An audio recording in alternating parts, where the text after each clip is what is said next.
اللہ کے نبی صلی اللہ علیہ وسلم کبھی اپنی ذات پہ غضبناک نہیں ہوئے، لیکن جب معاملہ اللہ کے حکم کے آتا تو چہرے کا رنگ بدل جاتا، چہرے کا رنگ بدل جاتا۔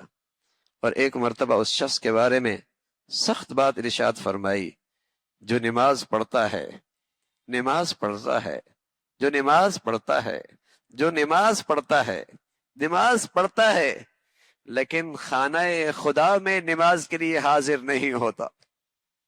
نماز پڑھتا ہے لیکن خانہ خدا میں حاضری نماز کے لیے حاضر نہیں ہوتا۔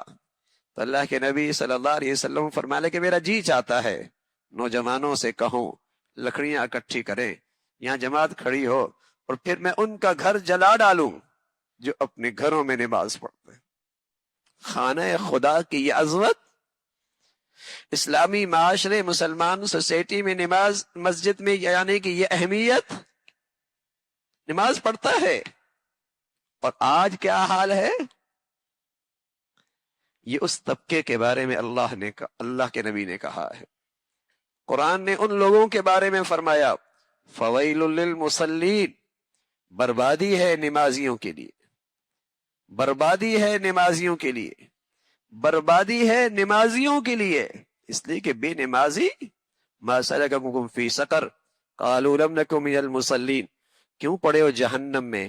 کہنے لگے لم نکن من المصلین، نماز نہیں پڑھتے تھے۔ ما سلککم فی سقر قالوا لم نکن من المصلین، کیوں پڑے ہو جہنم میں؟ کہنے لگے لم نکن من المصلین، نماز نہیں پڑھتے تھے۔ لم نکن من المصلین، نماز نہیں پڑھتے تھے۔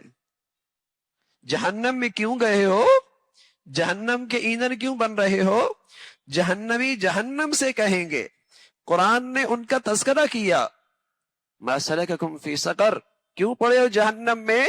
لم نکن من المصلین، نماز نہیں پڑھتے تھے۔ فویل للمصلین، نمازیوں کے لیے بربادی ہے۔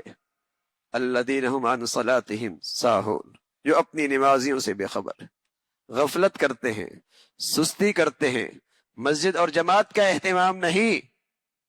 نمازیوں کے لیے مسلمان معاشرے میں مسلمانوں کا تعلق اللہ کے گھر سے ان کا ایمان کا تقاضا ہے، ان کی ایمان کی علامت ہے۔